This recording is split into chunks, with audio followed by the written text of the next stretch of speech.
Ah, bonsoir. Quelle ambiance. Quelle belle ambiance, quelle belle musique. On ne t'entend pas, Guillaume? Ah, on m'entend pas. Ah, Si, c'est on bon. t'entend, Guillaume? Ah, alors fallait juste que je remonte le micro un peu. Et donc oui, après Superhot qui a été assez nerveux, on va passer sur un autre genre de rythme, mais disons que c'est un jeu qui va plus vous faire des nœuds au cerveau. Si jamais vous n'avez pas fait le jeu, ne vous inquiétez pas, ça spoil pas beaucoup parce qu'il va se passer beaucoup de choses qu'on ne fait pas normalement. Et on va pouvoir lancer dès que quelqu'un me dit qu'on peut lancer, si quelqu'un est sur le timer. Le deuxième super de la matinée, du coup. Super liminal. C'est bon pour le timer ou non? On me dit que c'est pas bon pour le timer.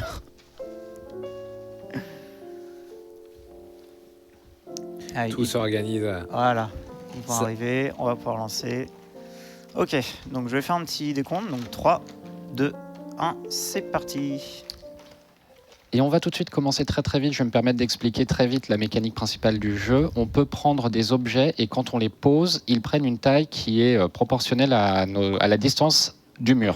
Donc plus on le pose loin, plus il va être grand et plus on le pose près, plus il va être petit. Donc là on voit tout de suite une utilisation de ça. Et là le premier skip du jeu tout de suite, il va faire grossir le cube sur sa tronche jusqu'à passer dedans et passer par-dessus. Oh, c'est magnifique ça. Pour faire un petit OB où il est projeté complètement en haut et essayer d'arriver vers la fin du jeu. La fin Du niveau, oui, non, peut-être Oui, pas non, du la fin jeu. du jeu, non. ça va, il y a encore Du niveau, un du bon niveau. quart d'heure. Et time. Et c'est réussi, Ouais. et c'est réussi, du coup. Tac. Alors, c'est pas encore tout à fait la fin du niveau, mais bravo. On a bien avancé. Ouais. Donc là, voilà, on voit que je me suis mis très près du mur. Ensuite, je recule. Le cube est tout petit et ça me permet de le faire passer à travers la fenêtre. Voilà, quand ça sera très proche de lui, du coup, forcément, il sera plus petit.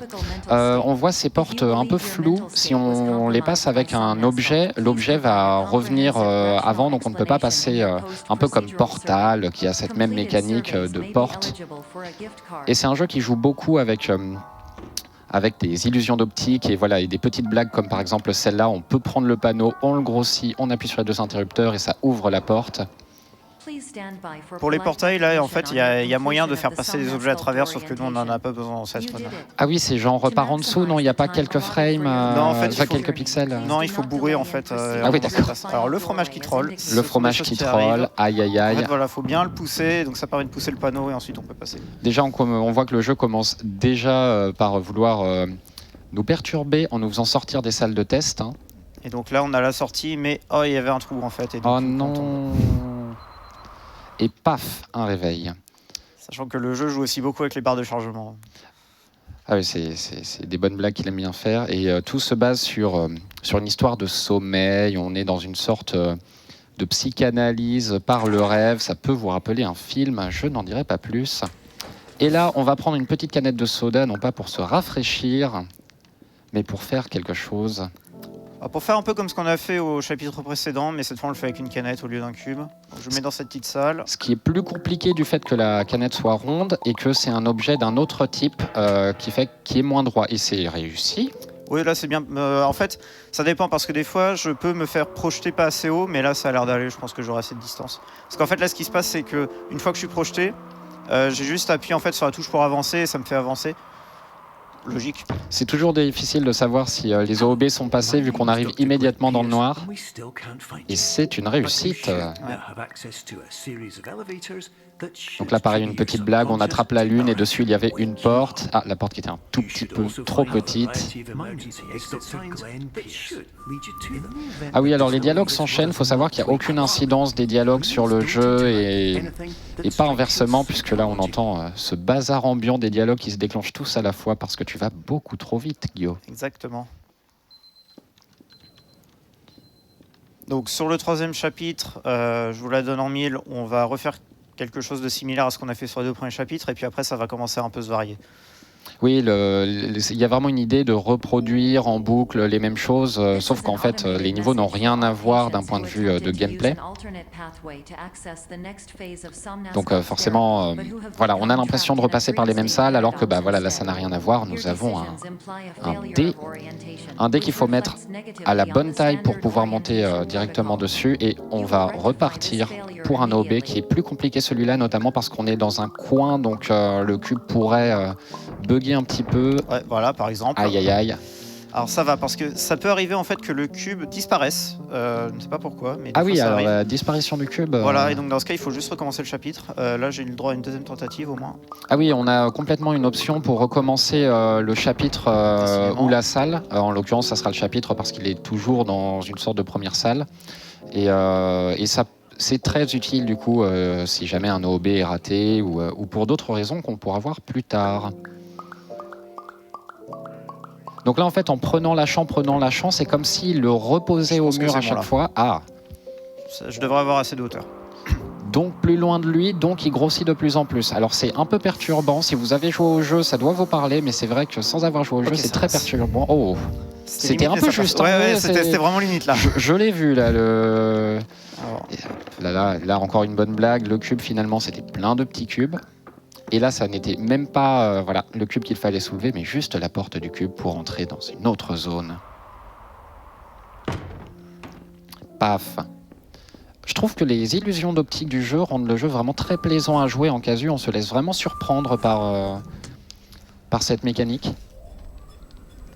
ouais, après là, évidemment, il y a énormément de choses dans le jeu qu'on ne voit pas dans cette run, mais voilà, c'est un très bon jeu qui joue beaucoup sur tout ce qui est illusion d'optique, faux semblants. Alors les faux semblants qu'on va beaucoup voir dans ce chapitre, Ouais. qui pour le coup va être fait de manière quasiment normale.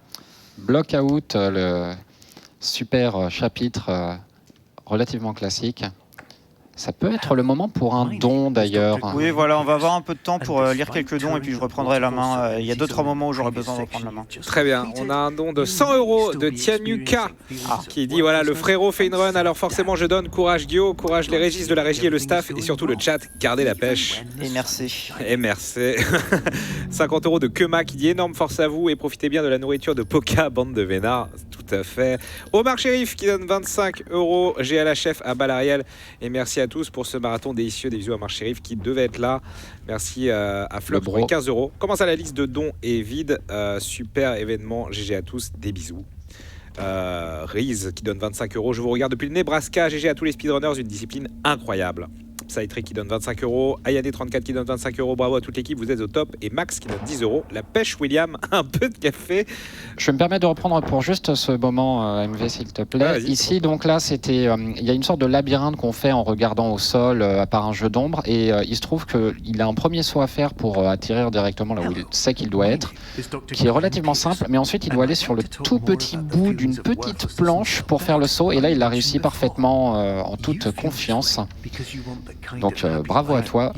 Et ce chapitre qui joue complètement sur la notion d'horreur, hein, c'est vraiment, si vous êtes comme moi, non adepte des jeux d'horreur, quand vous arrivez à ce moment, vous vous dites « Oh non, non, mais non, j'ai pas envie de jouer à ça ». Oui, voilà, il y a des traces rouges au sol, il y a des ombres un peu bizarres, alors qu'en fait, on se rend compte que c'est pas du tout ça. Et donc là, je vais devoir demander un peu le silence pour me concentrer.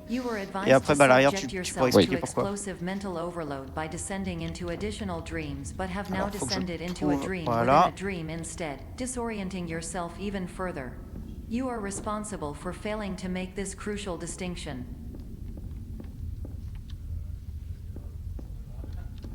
Nice. Super. Et alors, il se trouve que normalement, à ce moment, on prend un bloc exit un peu lumineux qui nous permet de voir dans cette zone et de nous déplacer facilement. Sauf que lui, il dit non, je le ferai sans. Et du coup, il va écouter ces bruits de pas. Et se diriger, il connaît la direction et donc il attend le moment où il n'entendra plus ces bruits de pas pour savoir qu'il a touché un mur et qu'il peut s'arrêter et aller dans une autre direction. Donc voilà, il avait besoin d'entendre ce passage-là. Et donc les traces rouges au sol qu'on voit, bah, en fait on se rend compte que ici c'est juste un pot de peinture. C'est ça, c'est qu'en fait c'est juste des gens en train de repeindre la salle, donc tout va bien, il n'y a aucune horreur dans ce jeu. Mais c'est vrai qu'il y a plein de petites blagues avec ça, il y a des boîtes diététiques où on ne voit que le côté gauche, donc on voit écrit die en boucle. Et surtout, n'oubliez pas d'apprécier les avocats. Évidemment, les avocats, très importants. Ces ascenseurs qui marquent les fins de niveau, d'ailleurs, dans à peu près tous les cas, je crois. Sauf l'avant-dernier chapitre, mais il est un peu particulier. Oui, oui. Et c'est important de le noter tout de suite pour plus tard. Là, on arrive dans un niveau avec une nouvelle mécanique, c'est que les objets qu'on prend, en fait, si on les lâche, ils vont juste se dupliquer. Alors, pas le non, premier. pardon. Voilà, là, C'est pas le premier. Il y a juste le premier, mais à partir du deuxième, voilà. Donc là, celui-là, Ah on oui, peut c'est le poser ça, c'est que normalement. la blague est complète. Voilà, et en fait, le jeu nous dit bon bah ça va être comme d'hab, et en fait ça va pas être comme d'hab, et on va s'en rendre compte tout de suite. C'est que là, sur la prochaine porte, je vais essayer de cliquer dessus, et en fait, elle se duplique. Et ça lui permet de créer un escalier. Alors c'est très déroutant au début quand on est habitué à la mécanique de base du jeu et qu'on arrive à cette mécanique, on peut passer très longtemps, en tout cas moi j'ai passé très longtemps sur certains passages, ce réveil, ce diabolique réveil. Voilà, en fait, un truc qu'on voit pas, c'est que normalement au début de chaque niveau, on est censé appuyer sur le réveil pour l'éteindre. Et donc là, on a ce réveil qui réapparaît, sauf que cette fois, il se duplique et du coup, le son, il se démultiplie aussi. Enfin, voilà. Le truc, c'est qu'au début de chaque niveau, en fait, il a le contrôle de son personnage assez tôt, avant même qu'on voit la scène, et donc bah, il clique et il s'en va tout de suite. Non, j'ai même pas besoin non, de t'as cliquer même sur pas le besoin de réveil. cliquer, c'est vrai. Il s'en va juste tout de suite. Cette salle qui est d'une difficulté absolue à comprendre ce qu'on nous demande et qui va être fait d'une manière incroyable. Si vous avez fait le jeu, vous allez être épaté. Voilà. Voilà. Il prend la pomme qui se duplique, qui est posée directement sur la plaque, et c'est gagné. Jeu de perspective, parfait.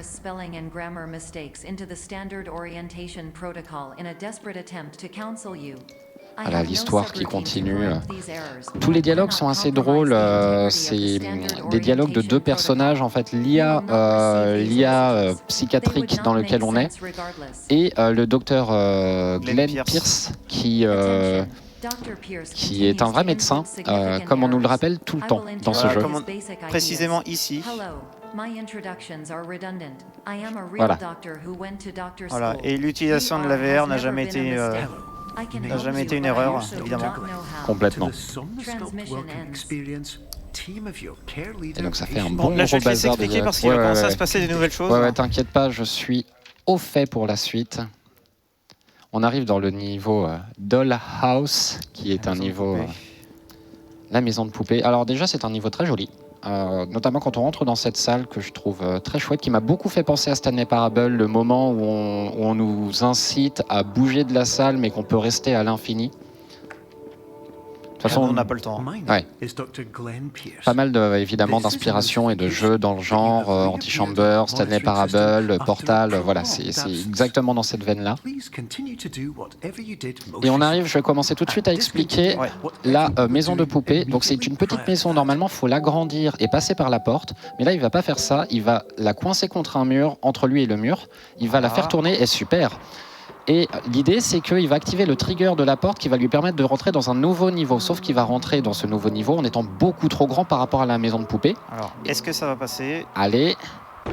Ah oui, joli. Alors, en attends, plus, ça a l'air pas mal. Ouais, je peux rentrer dans l'ascenseur, c'est bon. super, pile la bonne taille. Nice. Et du coup, il va tomber en dehors du niveau en OOB parce qu'il est beaucoup trop grand. Mais la chute a une vitesse capée. Et donc, par rapport à la taille, ça donne l'impression qu'il flotte en avançant. Il va rentrer dans la deuxième maison, et là c'est assez joli parce que par rapport à ton PB notamment. Attends, parce que là c'est full focus. Ah oui, full focus, pardon. Je vais expliquer ça. Donc ça c'est un niveau qui est très spécifique et très rigolo. Le niveau nous dit va au bout, va à l'ascenseur, sauf qu'à la fin l'ascenseur est bloqué. Et du coup il doit y avoir une réinitialisation du système. Et donc on arrive dans un nouveau niveau qui est un peu le même mais un peu modifié, etc. etc. Et ça prend beaucoup de temps. Mais il se trouve que l'ascenseur qui est bloqué, en fait, c'est juste du rubalis, tout va bien. Et si on arrive à rentrer dans l'ascenseur en passant, par exemple, par le haut, eh bien, on peut rentrer dans l'ascenseur et activer. Mais du coup, il y a peu de temps, puisqu'au bout d'un moment, on va nous dire erreur, erreur, réinitialisation. Donc là, il fait un premier gros jump, un peu OOB pour se retrouver ici. Et là, il utilise un repère visuel un peu compliqué. Allez. Nice. Ah super, Allez, super, qui est passé très vite, très vite, et du coup qui va lui permettre, là s'il fait les bons sauts, d'arriver directement à l'intérieur de l'ascenseur et on voit le rubalise à l'extérieur, et il va arriver, voilà, conclusion, le protocole a été détruit d'urgence, mais c'est bon, il est rentré dans l'ascenseur, il a le droit, tout va bien, le jeu va charger de niveau. Je suis très content parce que normalement on a entre 1 minute et 1 minute 30 pour faire le trick, et là c'est très bien passé. Ah oui, mais là pour l'instant tout passe excellemment bien. Un autre tricks un peu à la maison de poupée, mais qui se fait différemment. Là, en l'occurrence, il peut vraiment coller la maison entre lui et le mur. Et le but, ça va être de frotter la maison jusqu'à trouver le trigger. C'est à chaque fois. Alors là, faut que je recommence parce que du coup, ça s'est passé un peu n'importe comment. Parce que celui-là, voilà, en fait, c'est pas tout à fait le même setup que dans 2 chapitres précédemment. Et du coup, celui-là, il est. Oh bah là, voilà, c'est passé nickel. Celui-là est passé à une vitesse extraordinaire par Et contre. donc, normalement, là, je peux aller.